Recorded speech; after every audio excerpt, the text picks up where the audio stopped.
आज जो है कि इस वीडियो में हम लोग शुरू करने वाले हैं प्रश्न नंबर 7, जो कि प्रश्न नंबर 7 में जो है कि आपको टोटल 5 प्रश्न दिए गए हैं। पांचों का जो है कि इस वीडियो में मैं सलूशन कराने वाला हूं और शुरू से लेकर अंत जो है कि हमारे साथ जुड़े रहेगा। और प्रश्न नंबर 8 भी जो है कि मैं इसी वीडियो में सलूशन कराऊंगा और शेष जो भी प्रश्न बचेंगे आपके जो है कि अगले वीडियो में सभी प्रश्नों का सलूशन जो शेष आपके बचेंगे वो जो है कि अगले वीडियो में मैं सलूशन कराऊंगा, क्योंकि आपके अगले जो प्रश्न बचेंगे 9, 10, 11 और क्या 12 जो है कि आपके 4 प्रश्न बचेंगे जो कि मैं अगले वीडियो में उनका सलूशन फाइनल करा दूंगा। तो इस वीडियो में 7 नंबर का देखेंगे और 8 नंबर का, जो कि 7 नंबर में टोटल आपके 5 प्रश्न हैं जो कि बहुत ही इजी हैं। ठीक है, चलिए तो पहला है क्वेश्चन आपका दे रखा है स्क्रीन पे, आपको सभी क्वेश्चन इंडिकेट किए जाएंगे मेरे प्रिय छात्रों, आप जरा याद रखिएगा। दिया हुआ है कि NC10, देखिए दिया हुआ है NC10 इजकल टू दिया हुआ है NCG दिया हुआ है आपका 15। ठीक है, तो पूछ रहा है क्या, कह रहा है कि 17 नहीं 27 है ना, 27 CN यानी कि आपसे कह रहे 27 CN का जो मान है आप बताइए कितना होगा। तो बस करना कुछ नहीं है, सिर्फ आपको एक फार्मूला अप्लाई करना है। देखिए फार्मूला क्या है, ध्यान दीजिएगा। चूंकि NCX हो यही बराबर NCY हो, ठीक है, इस तरह से यदि आपका क्वेश्चन दे रखा हो तो ये आप फार्मूला याद रखेंगे हमेशा कि NCX या NCY यानी ऊपर वाला जो मान है दोनों इक्वल हो, तो इसको आप लोग लिख सकते हैं मेरे प्रिय छात्रों x प्लस वाई इक्वल कितना होता है n। ये जो है आपके बुक में भी ये फार्मूला दे रखा है, इसे आप लोग याद रखिए। ठीक है, चलिए तो यही हम लोग यहाँ पर अप्लाई कर देंगे। ये दोनों का ऊपर वाला हिस्सा बराबर है तो यहाँ पर हो जाएगा, इन दोनों को नीचे वाले हिस्से को जोड़ देंगे, यानी 10 प्लस 15 हो जाएगा, आप बराबर हो जाएगा किसके, n के। तो 15 और 10 आपका हो जाएगा मेरे प्रिय छात्रों 25 बराबर क्या हो जाएगा n। हम लोग का मिल गया कि n बराबर कितना मिला है 25।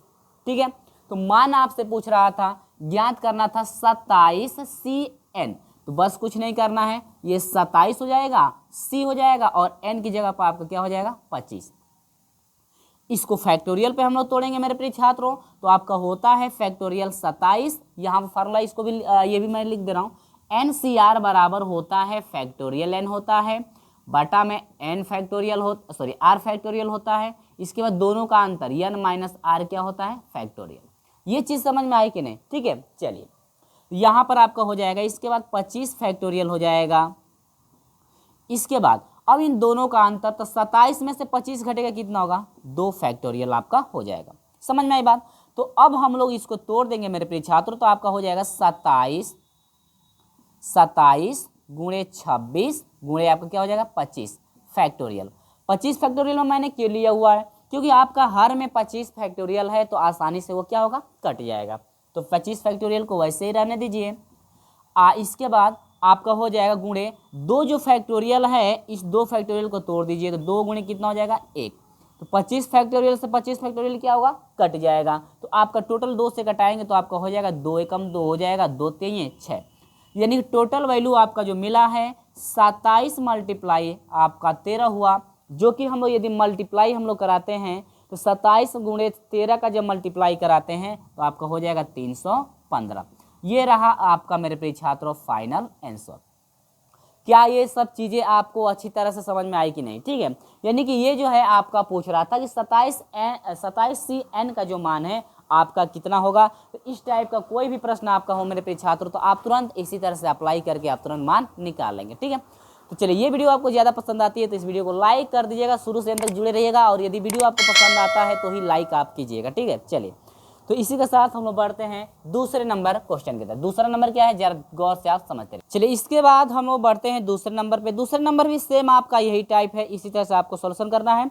दूसरा नंबर आपको स्क्रीन पे दिख रहा है, कह रहा है कि NC14 इजकल टू दिया हुआ है NC16 आपका दिया हुआ है, और आपसे पूछ रहा है कि इसका मान पूछ रहा है कि NC जो है आपका NC जो है 28 का जो है आपको मान बताना है आपका कितना होगा। ठीक है, इधर मैं लिख देता हूँ, यानी कि NC जो है 28 का जो वैल्यू है आपसे पूछ रहा है कितना होगा। चलिए यहाँ पर हम लोग n का मान पता कर ले तो आसानी से हम लोग निकाल सकते हैं, जो भी अब मैं फार्मूला अप्लाई किया हूँ इस समय। ठीक है, चलिए तो हम लोग इस एक बार सवाल आप लोग मिला लेंगे, कहीं मिस्टेक ना हो, ठीक है। आप लोग स्क्रीन पे जो भी क्वेश्चन दिख रहे हैं मिलाते चलेंगे।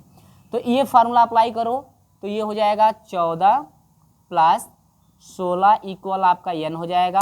तो 6 4 10 को शून्य हुआ, 1 1 2 और 1 क्या 3, यानी कि n बराबर 30, यानी कि जो n का मान है आपका कितना आया 30 आया। बस इसी में आप रख दीजिए तो ये हो जाएगा 30c आपका 28।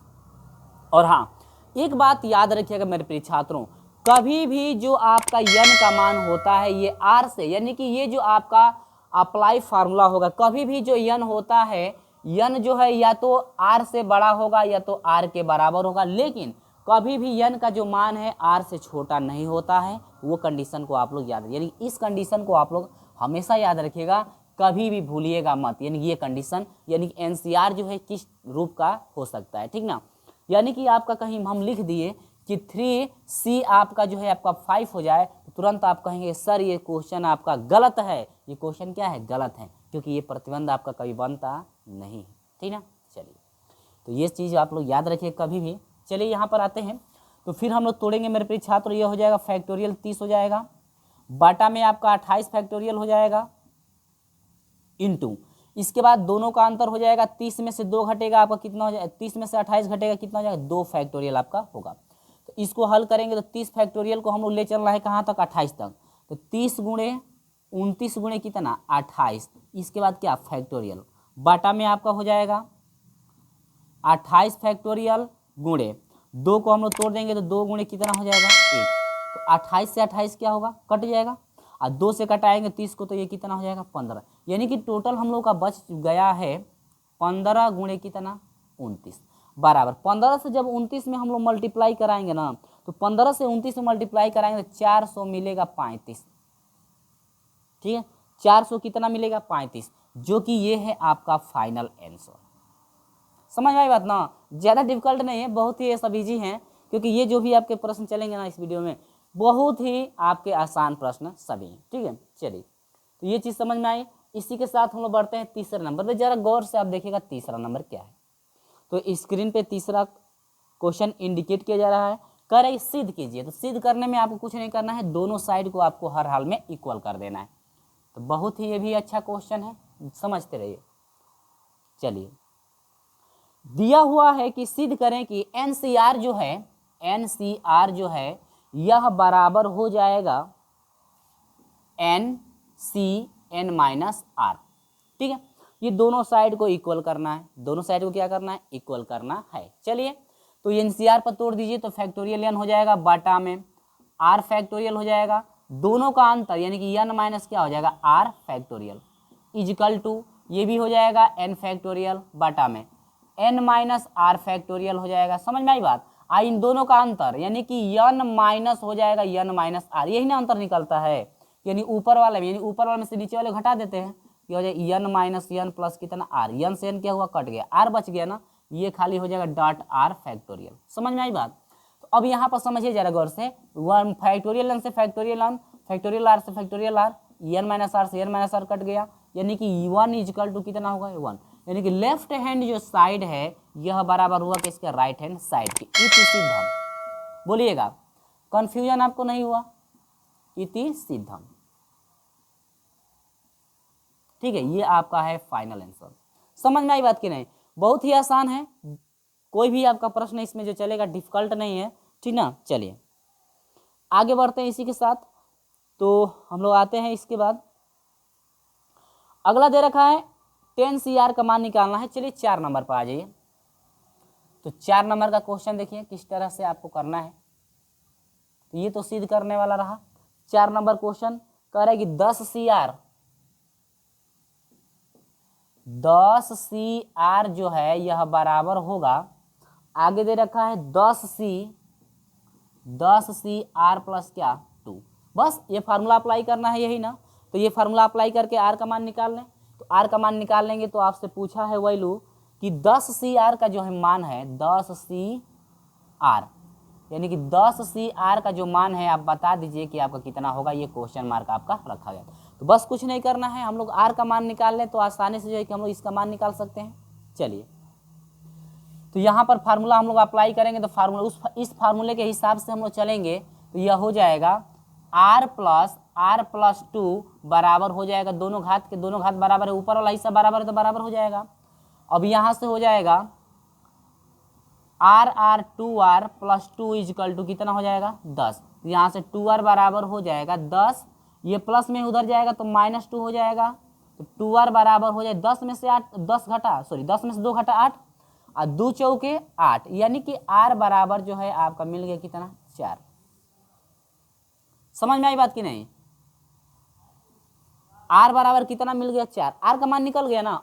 अब उसमें जो है r का मान हम लोग क्या कर दें, रख देते, यानी कि निकालना है 10c r का, तो बस मान पुट कर दीजिए 10c, r का मान कितना है 4। तो अब इसको हल करेंगे फैक्टोरियल के रूप में, तो 10 फैक्टोरियल होगा बटा में 4 फैक्टोरियल होगा, इंटू करके हो जाएगा दोनों का अंतर यानी कि 6 फैक्टोरियल। समझ में आई बात ना। अब आइए, अब यहाँ से आपको करना क्या है, मैं यहाँ पर लिख देता हूँ 10 फैक्टोरियल को चलिए 6 तक, ताकि 6 से 6 आसानी से कट जाएगा, यानी कि 10 × 9 × 8 × 7 × 6 फैक्टोरियल। अब बाटा में ये 6 फैक्टोरियल रहने दीजिए ताकि इससे ये कट जाएगा। अब बस 4 फैक्टोरियल को तोड़ दीजिए, 4 × 3 × 2 × 1 टूट गया ना, ऐसे ये कट गया। और 4 दूनी के 8, तो 8 कट जाएगा है दोनों से, और 3 तिली के 9 3, तो यहाँ पर हो जाएगा मेरे प्रिय छात्रों 10 3 30, यानी कि ऐसे लिख लीजिए, नहीं है तो 10 × 3 × 7, तो यानी कि हो जाएगा 10 3 30 और 30 साते यानी कि 7 तरीके का 210। यानी कि आपसे पूछ रहा था 10c r का जो मान पूछ रहा था आपका हुआ 200 कितना 10, यही ना पूछ रहा था। ये है आपका फाइनल आंसर। समझ में आई बात। जो भी आपके प्रश्न है बहुत ही इजी है, ज़्यादा डिफिकल्ट नहीं है, आप तो कुछ ही समय में इसको कर लेंगे। ठीक है, चलिए तो इसी के साथ मैं आपको लेकर चलता हूँ 5वें नंबर के तरफ बढ़ता हूँ। और कह रहा है कि इसमें r का मान निकालिए, जो कि आपको स्क्रीन पे क्वेश्चन दिख भी रहा होगा। तो चलिए दोस्तों हम लोग हल करते हैं 5वें नंबर को भी। तो 5वां नंबर देखते हैं, 5वां नंबर क्या है, देखिए दे रखा है 5वें में, इसको हम हटाते हैं। अब 5वें में दिया है कि 15c r बटा में आपका हो जाएगा 15c r-1, यही ना दिया हुआ है, बराबर दे रखा है 11/5। ये कह रहा है कि जरा r का मान बताइएगा कि r का मान कितना होगा। तो बस कुछ नहीं करना है, अंश और हर वाला जो फैक्टोरियल जो एनसीआर के रूप में है दोनों को तोड़ दीजिए। तो चलिए हम लोग तोड़ते हैं। तो इसको तोड़ेंगे तो यह हो जाएगा ऊपर वाला 15 फैक्टोरियल बटा में नीचे वाला हो जाएगा r फैक्टोरियल डॉट दोनों का अंतर, यानी कि 15 माइनस कितना हो जाएगा r, ये हो जाएगा क्या फैक्टोरियल। हुआ कि नहीं हुआ। अब बाटा में ले लीजिए इसको, आइए 15 फैक्टोरियल बाटा में आ जाइए, और ये है r-1 फैक्टोरियल लगेगा, ठीक ना, r-1 फैक्टोरियल लग जाएगा, और डॉट करके हो जाएगा दोनों का अंतर, यानी कि 15 में से इसको घटाएंगे तो ऐसे घटाते हैं ना, देखिए 15 में से घटाना है तो माइनस r-1। क्यों कोष्टक क्यों लगा रहा है, क्योंकि 2 है पद, तो 2 पद है तो कोष्टक लगाना पड़ेगा, क्योंकि बाहर माइनस है। तो ये हो जाएगा 15 माइनस r, आई माइनस माइनस प्लस हो जाएगा कितना 1, अब 15 आएगा 16 माइनस r, यानी कि जो आपका मान है अंतर वाला वो हो जाएगा 16 माइनस कितना हो जाएगा r, ये लगेगा क्या फैक्टोरियल। अब बराबर है 11 बटा में कितना है 15, सॉरी 11 बटा में 5 है ना। ठीक, अब ये समझ में आई बात कि नहीं। अब आगे क्या करना है, बस देखिए टूट रहा है तो तोड़िए, टूट रहा है तो तोड़िए, इसके बाद हल कीजिएगा। देखिए 15 फैक्टोरियल से 15 फैक्टोरियल कट जाएगा, क्यों, क्योंकि भिन्न पलटेगी तो कटेगा, अब भिन्न पलटेगी तो ये आला आपका ऊपर चला जाएगा, तो इसको ये भिन्न पलटेगी तो यह हो जाएगा ऊपर हो जाएगा r-1 फैक्टोरियल, और यह हो जाएगा 16 माइनस r फैक्टोरियल, बाटा में आपका हो जाएगा, ये भिन्न पलटी तो ये वाला ऊपर हो गया, ये नीचे ही रह जाएगा, यानी कि r फैक्टोरियल कोष्टक में 15 माइनस r फैक्टोरियल बराबर यह हो जाएगा 11 बाटा में कितना 5। अब फैक्टोरियल में तोड़िए, आपको पता ही है कि कभी भी फैक्टोरियल में तोड़ते हैं तो मान घटता है, मान क्या होता है घटता है। तो देखिए यदि हम लोग ऊपर वाले को तोड़ेंगे, यानी कि इसको यदि हम लोग तोड़ेंगे तो एक घटेगा तो -1 -2 हो जाएगा, यानी बढ़ने लगेगा। इसको आप तोड़ेंगे तो बढ़ने लगेगा, लेकिन इसको तोड़ेंगे तो आसानी से ये कट जाएगा। तो ऊपर में इसको नहीं तोड़ना है, इसको तोड़ना है, नीचे में इसको नहीं तोड़ना है, इसको तोड़ना है। ये हो जाएगा r-1 फैक्टोरियल, क्योंकि एक यदि तोड़ कर घटाने लगेंगे तो एक है तो 2 हो जाएगा, ठीक ना। आज जब इसको आप तोड़ेंगे तो यह है 16 माइनस आर है, अगवा जाएगा यानी आगे वाला लिखेंगे तो एगो कम, तो 16 माइनस आर में से एगो माइनस करेंगे तो यह 16 में से एगो घटेगा तो 15 हो जाएगा, 15 माइनस आर यानी आगे हो जाएगा 15 माइनस कितना आर बाटा में, फैक्टोरियल बाटा में आ जाइए। फिर आर को तोड़िए तो पहले आर हो जाएगा और दूसरा कोष्टक में हो एगो कम, आर माइनस क्या हो जाएगा 1, ये हो जाएगा फैक्टोरियल, आसानी से कट जाएगा। हाई हो जाएगा 15 माइनस आर फैक्टोरियल। ये मत कीजिएगा कि इसको भी तोड़ दीजिएगा तो फिर दिक्कत हो जाएगी, क्योंकि दोनों को जब तोड़ेंगे ना तो अपने आप मान जो है बढ़ने घटने लगेगा, ठीक ना। इसीलिए आप मिला लेंगे, किसको तोड़ेंगे तो कौन कट जाएगा, ठीक ना, उसी के अनुसार आपको तोड़ना है। 11 बटा में कितना 5 फैक्टोरियल, 15 आर फैक्टोरियल से ये कट जाएगा, इससे ये कट जाएगा और इससे ये कट जाएगा। तो आपका टोटल बचा हुआ है क्या, पहले वो समझिए। ऊपर बचा हुआ है 16 माइनस आर बटा में, नीचे क्या बचा हुआ है आर, तो यहाँ पर हो जाएगा आर बराबर हो जाएगा कितना 11 बटा में कितना 5, मल्टीप्लाई कीजिए तो 11 से आर में गुणा करेंगे तो यहाँ पर हो जाएगा 11 आर बराबर 5, 16 5 80 हो जाएगा, अब माइनस 5 कम 5 आर, आर को इधर भेज दीजिए, दोनों तरफ देखिए, दोनों तरह बराबर, दोनों साइड बराबर नहीं होने चाहिए, या कर दीजिए, ठीक ना, खाली या।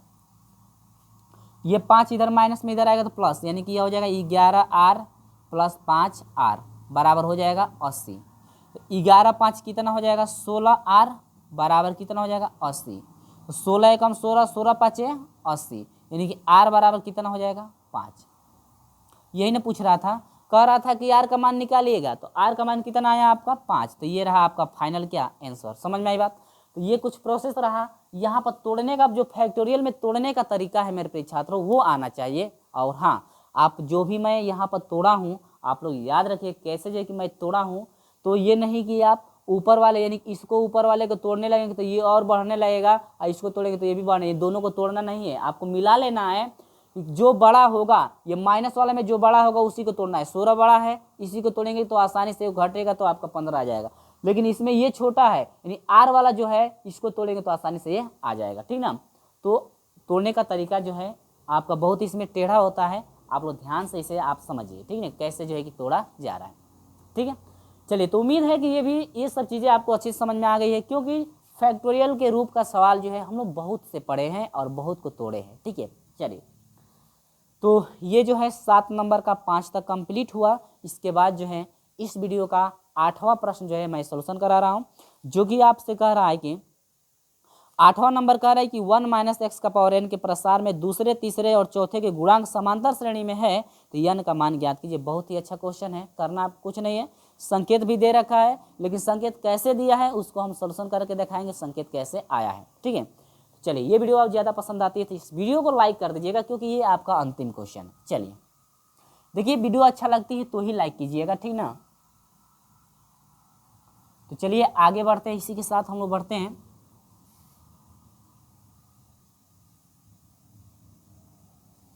8वें नंबर की तरफ, ठीक है। तो 8वां नंबर देखते हैं, 8वां नंबर जो है क्या है। तो 8वें नंबर में देखिए क्या कह रहा है, जो कि आपको क्वेश्चन स्क्रीन पे दिख भी रहा है। और हाँ, यहाँ पर ध्यान दीजिएगा, यहाँ पर दिया हुआ है संकेत में आपका दे रखा है, और नहीं है तो आप संकेत से भी हल कर सकते हैं, लेकिन संकेत से आप हल करेंगे तो शायद आपको समझ में ना आए। पहले संकेत कहाँ से आया है पहले उसको मैं बता देता हूँ। देखिए, आपको क्या क्या फाइंड पहले कर लेना है, उसके बाद संकेत समझिए कहाँ से संकेत आपका आ चुका है, ठीक है। चलिए, तो क्वेश्चन दिया हुआ है कि 1 प्लस एक्स का पावर एन, तो पहले तो इसका आपको व्यापक हल चाहिए। व्यापक जो है आपको पद चाहिए कि व्यापक पद आपका होता क्या है। व्यापक पद में पहले इसको तोड़ लेंगे, इसके बाद दूसरा तीसरा चौथा जो भी निकालना हो तो आसानी से पद निकाल सकते हैं। अब देखिए कह रहे कि 1 प्लस एक्स का पावर एन के प्रसार में दूसरे तीसरे एवं चौथा पद, और हाँ ध्यान दीजिएगा जो भी प्रसार दिया हुआ है उससे दूसरे तीसरा और चौथा पद पहले आपको फाइंड करना पड़ेगा, ठीक ना। गुणांक समांतर श्रेणी में हो तो n का मान निकालिए। आपसे पूछ रहा है n का क्या मान, लेकिन आपका दिया हुआ है 1 प्लस एक्स का पावर n। तो पहले इसका हम लोग व्यापक पद देख लें, क्या व्यापक पद,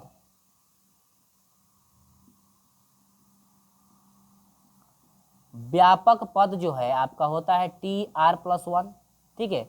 यही बराबर आपका होता है एन सी, आर का वैल्यू आर रहेगा इंटू यक्स के जगह पर आपका वन है तो यहाँ पर हो जाएगा वन का पावर दोनों का अंतर एन माइनस आर इंटू ए होता है लेकिन ए की जगह पर यक्स है तो यक्स के सर पे कितना आर, देखिए आर है तो आर लगा दिए, ठीक है। अब यहाँ पर जरा समझिए एन सी आर इंटू एक का कितना हो घात होता है तो आपका एक ही ना रह जाता है, तो एक का इतना घात है तो एक ही रह जाएगा, छोड़ दीजिए यक्स के सर पे आर, ठीक है। यानी कि ये निकला है टी, ये वन नहीं है वन है, टी आर प्लस वन, यानी कि ये जो आपका व्यापक पद है आपका इतना आया, ये बना इक्वेशन नंबर फर्स्ट।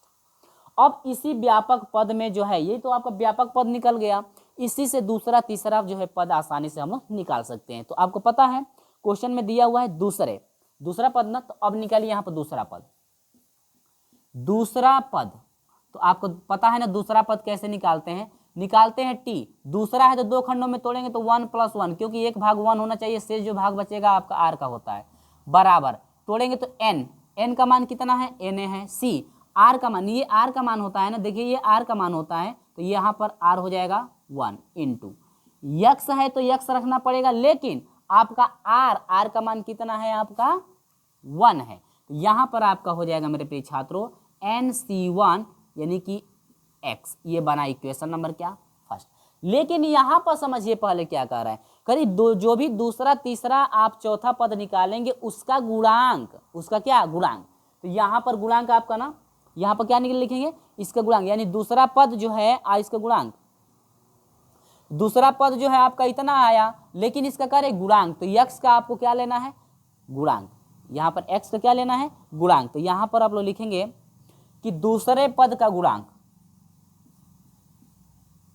दूसरे पद का गुणांक।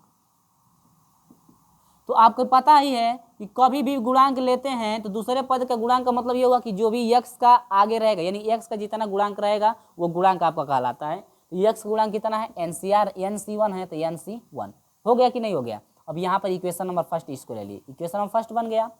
अब यहाँ पर आइए तीसरा पद, तीसरा पद, तो तीसरा पद बराबर आपका हो जाएगा टी, तीसरा पद है तो एगो दो भाग हो जाएगा, एगो एक होगा कि नहीं होगा, इसी के अनुसार हमेशा तोड़ना है, तो हम लोग तोड़ने का तरीका जानते हैं। अब एन सी आर पर रखिए तो एन सी आर का मान 2 हो गया इंटू यक्स है तो यक्स आर का मान कितना हो गया 2। अब जरा ये बताइएगा इतना आया कि नहीं आया, तो अब ये आप बताइए कि ये जो आपका वैल्यू फाइंड हुआ है इसमें यक्स का गुणांक कितना है, एन सी टू है ना, यानी कि लिखेंगे आप तीसरा पद का गुणांक, तीसरा पद का गुणांक आपका कितना है एन सी टू, ये बना समीकरण नंबर क्या 3, बना ले 3, ठीक है।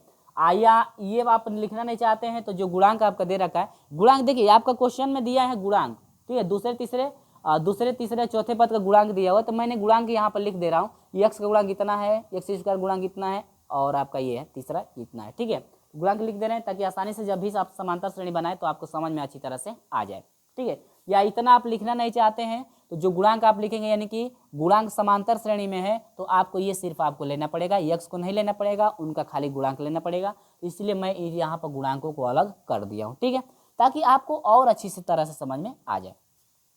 तीसरा हो गया, इसके बाद निकालेंगे हम लोग चौथा पद, चौथा पद, तो चौथा पद बराबर हो जाएगा टी, चौथा पद का मतलब 4, तो 4 को 2 खंडों में तोड़ेंगे तो एक 3 हो जाएगा, एक 1 हो जाएगा, बराबर एन सी आर का मान 3 मिल रहा है ना, और एक्स के सर पे कितना हो जाएगा 3। अब ये बताइए चौथा पद का गुणांक कितना है, यहां पर लिखेंगे चौथा पद का गुणांक,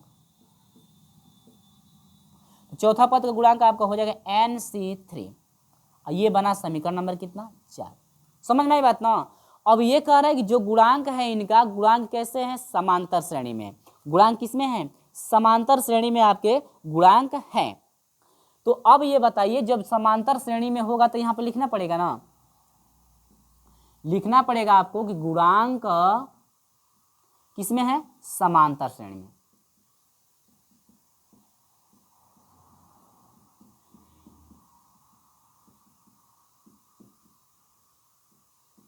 तब यानी कि जब गुणांक समांतर श्रेणी में है, यहां पर जब लगा लीजिए, ठीक है, जब गुणांक जो है समांतर श्रेणी में है तब आपकी श्रेणी क्या बनेगी मेरे प्रिय छात्रों, आपकी बने गुणांक समांतर श्रेणी में है ना, तो पहला दूसरे का गुणांक आपका ये है ना, यानी NC1 हो जाएगा कामा, दूसरा कहाँ गया, तीसरा है ना, तीसरा ये NC2 हो जाएगा कामा, इसके बाद चौथा कहाँ है, ये है ना NC3। अब ये तो श्रेणी जो है गुणांक में, श्रेणी जो है समांतर श्रेणी में है कि नहीं है, समझ में आएगा इतना। अब देखिए कोई भी श्रेणी जो है समांतर श्रेणी में होती है तो उसका सार्व जो अंतर है, समांतर श्रेणी में आपका सार्व अंतर निकाला जाता है, लेकिन यहाँ पर गुणोत्तर जब श्रेणी आएगी तो यहाँ पर निकाला जाता है सार्व अनुपात। लेकिन ये समांतर श्रेणी है मेरे प्रिय छात्रों, तो आप निकालेंगे क्या, सार्व अंतर आप निकालेंगे।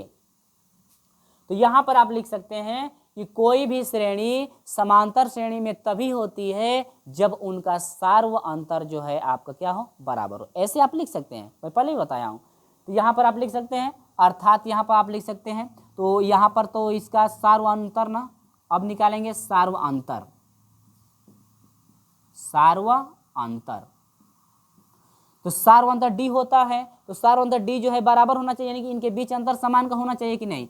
इनका मतलब यह हुआ, इसका मतलब कि दूसरे में से यदि पहले को घटाते हैं तो ये हो जाएगा NC2 में से यदि NC1 को घटाते हैं तो इसका जितना वैल्यू आएगा वह बराबर होना चाहिए NC3 में से घटाने पर NC क्या 2, क्योंकि दोनों वैल्यू इक्वल होनी चाहिए। क्यों इक्वल होनी चाहिए भाई, क्योंकि यह समांतर श्रेणी में है, प्रश्न में दिया हुआ है कि यह समांतर श्रेणी में है। और जब समांतर श्रेणी में है मेरे प्रिय छात्रों तो आपको पता ही है कि कभी भी कोई भी श्रेणी समांतर श्रेणी में तभी होती है जब उसका सार्व अंतर जो डी है हमेशा क्या हो, बराबर हो, यानी कि इनके बीच अंतर बराबर का होना चाहिए, तो ये आपका है सार्व अंतर डी। ये प्रतिबंध हम लोग बना दिए। चलिए तो यहाँ पर NC2 इधर भी है, NC2 इधर, तो इसको इधर कर दी, तो यहाँ पर जो है NC2, ये माइनस इधर आएगा तो प्लस हो जाएगा NC2 इजकल टू, यहाँ पर है NC3 है और ये प्लस में है, माइनस में उधर जाएगा तो प्लस हो जाएगा, यानी प्लस आपका हो जाए NC1। समझ में आई बात कि नहीं। लेकिन ये संकेत में जो दिया है आपका 1 पहले दिया है तो कोई दिक्कत नहीं है, 1 को पहले रख दीजिए, NC1 प्लस NC3, इसको पहले रख दीजिए, इसको बाद में रख दीजिए, कोई दिक्कत नहीं है। अब देखिए NC2 यहाँ पर 2NC2 इजकल टू हो जाएगा NC1, ये प्लस हो जाएगा NC3। यही आपका दिया हुआ है क्या, संकेत, यानी कि यहाँ से डायरेक्ट आपको दे दिया है क्या, संकेत। तो मेरे प्रिय छात्रों यदि हम संकेत से हल डायरेक्ट कर दिए होते तो शायद आपको समझ में न आता कि सर ने जो है क्या किया हुआ है। आपका जो संकेत दिया हुआ है यही से हम लोग NCR पे तोड़ करके दोनों को यदि इक्वल कर दें तो आसानी से जो है कि वह सिद्ध हो जाएगा, यानी कि आसानी से हम लोग n का मान निकाल सकते हैं। लेकिन ये आपका इतना स्टेप काट दिया है, इतना स्टेप काट करके आपको सिर्फ संकेत में इतना लास्ट वाला फॉर्म रखा है, तो उससे आप नहीं समझ पाएंगे, इसीलिए जो है कि मैं विस्तार से आपको समझाया हूँ। तो आपका अभी यही संकेत आपका बुक में दे रखा है, तो यहाँ से अब आप लोग तुरंत हल कर सकते हैं। तो संकेत आपको समझ में आ गई कि संकेत आपका कैसे दे रखा है, कहाँ से आपको कितना करना पड़ेगा, तो संकेत आपका मिल रहा है। ठीक है, चलिए तो ये वीडियो आपका लंबा हो रहा है तो कोई दिक्कत नहीं है, हम लोग लंबा हो रहा है तो हम लोग हल कर सकते हैं। चलिए तो NC2 को आप लोग तोड़ेंगे, NC2 को क्या करेंगे हम लोग तोड़ेंगे, तो NC2 को हम लोग रफ कार्य पे आप लोग तोड़ सकते हैं। तो मैं रफ कार्य पे आपको तोड़कर दिखा देता हूं ताकि आपको समझने में दिक्कत ना हो। तो NCR पे तोड़ेंगे तो फैक्टोरियल n हो जाएगा बटा में 2 फैक्टोरियल, दोनों का अंतर n माइनस जो है कि 2 फैक्टोरियल। तो यहाँ पर देखिए n को तोड़ेंगे तो n मल्टीप्लाई n माइनस 1 गुणे n माइनस क्या हो जाएगा 2, n माइनस 2 फैक्टोरियल। समझ में आई बात, क्योंकि हमेशा एक घटता है, तो पहले n हो जाएगा, n में से एक घटेगा, फिर n माइनस 1 में से एक घटेगा तो n माइनस 2 हो जाएगा, और n माइनस 2 नीचे है मेरे प्रिय छात्रों, तो ये हो जाएगा माइनस 2 फैक्टोरियल, और 2 को तोड़ दिए, 2 मल्टीप्लाई 1, इससे ये क्या हुआ कट गया, यानी कि टोटल आपका बच जाएगा n कोष्टक में n माइनस 1 बटा में क्या 2। ये आप रफ कार्य कर सकते हैं। तो ये आपका, इसको यदि आप तोड़ते हैं, अब यहाँ से हम लोग हल करना शुरू करते हैं, ये हो जाएगा 2 इंटू NC2 को आप तोड़ेंगे तो आपका हो जाएगा n कोष्टक में n माइनस 1 डिवाइड बाई 2। ठीक है, अब इजकल टू, यदि आप इसको तोड़ते हैं तो आपका टोटल आपको पता है कि NC यदि R हो तो सिर्फ आपका n होता है, यानी कि NC1 हो तो आपका सिर्फ 1, ये खाली ऊपर वाला मान हो जाता है, यानी कि 1 है तो आप फिर उस तरह से तोड़ेंगे तो आपका खाली कितना होगा n होगा, तो ये हो जाएगा आपका केवल n फैक्टोरियल। ठीक है, नहीं, n फैक्टोरियल तो तोड़ा जा रहा है ना, खाली n हो जाएगा प्लस। अब NC3 को आप लोग तोड़ेंगे तो NC3 को आप तोड़कर देख सकते हैं, इसी तरह से तोड़कर देख सकते हैं, तो आपका टोटल NC3 का मान आएगा मेरे प्रिय छात्रों, आपका टोटल जो है आ जाएगा NC3 यानी कि टोटल इसका आ जाएगा n कोष्टक में आ रहा है n-1, दूसरे कोष्टक में n- क्या 2 डिवाइड बाई आपका आएगा 3 फैक्टोरियल, या आप 3 फैक्टोरियल को तोड़ेंगे तो यह हो जाएगा कितना 6, आपका 6 हो जाएगा, ठीक है। और आपको कैसे आया, आपका कैसे आया सोचेंगे कि सर ने नक्कल मारकर हल कर दिया हुआ है, कैसे आपका आया है, चलिए मैं इसको भी समझा देता हूँ, और आपको आता होगा तो बहुत ही अच्छी बात है, ठीक है। चलिए तो चलिए इसको मैं समझा देता हूँ, तो ये हो जाएगा NC बटा में 3 फैक्टोरियल कोष्टक में n-3 फैक्टोरियल आपका हो जाएगा। समझ में आई बात मेरे प्रिय छात्रों?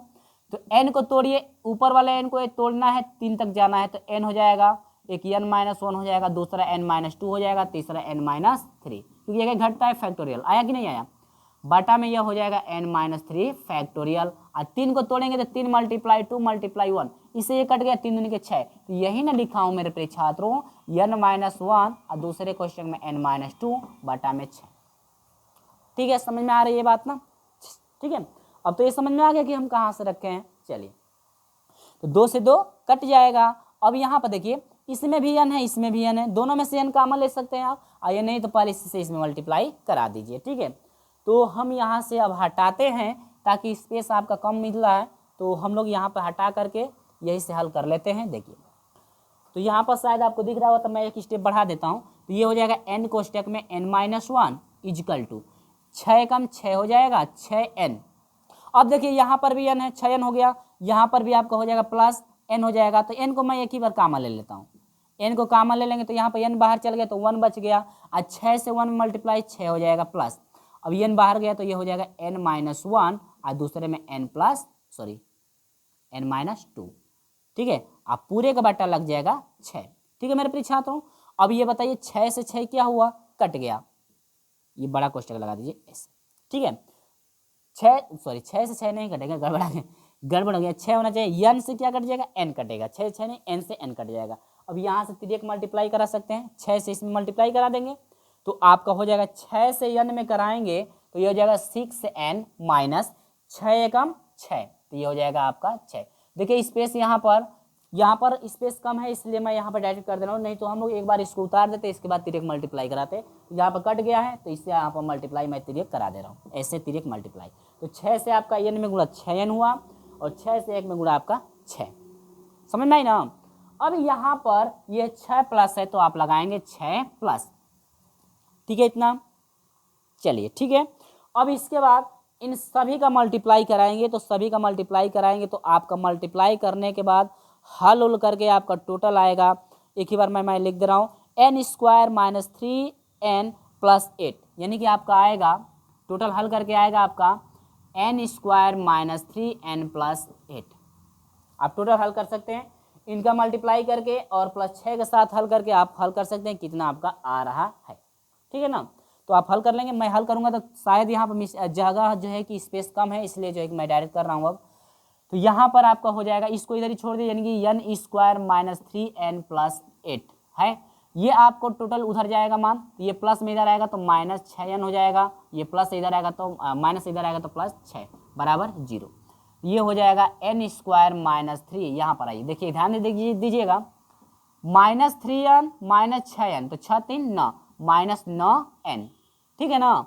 आप प्लस 8 और 6 कितना हो जाएगा 14 = 0, ट्रिक लगाइए यहाँ पे, तो यह हो जाएगा 7 दूनी के 14, 7 दूना, यहाँ पर माइनस, दोनों का क्या लगेगा माइनस। अब यदि n का मान निकालना चाहते हैं तो n बराबर, यहाँ पर ये चिन्ह माइनस आ रहा है तो n बराबर प्लस हो जाएगा, यहाँ पर चिन्ह माइनस आ रहा है तो n बराबर प्लस हो जाएगा, और यदि प्लस में आता है तो n बराबर क्या हो जाएगा माइनस।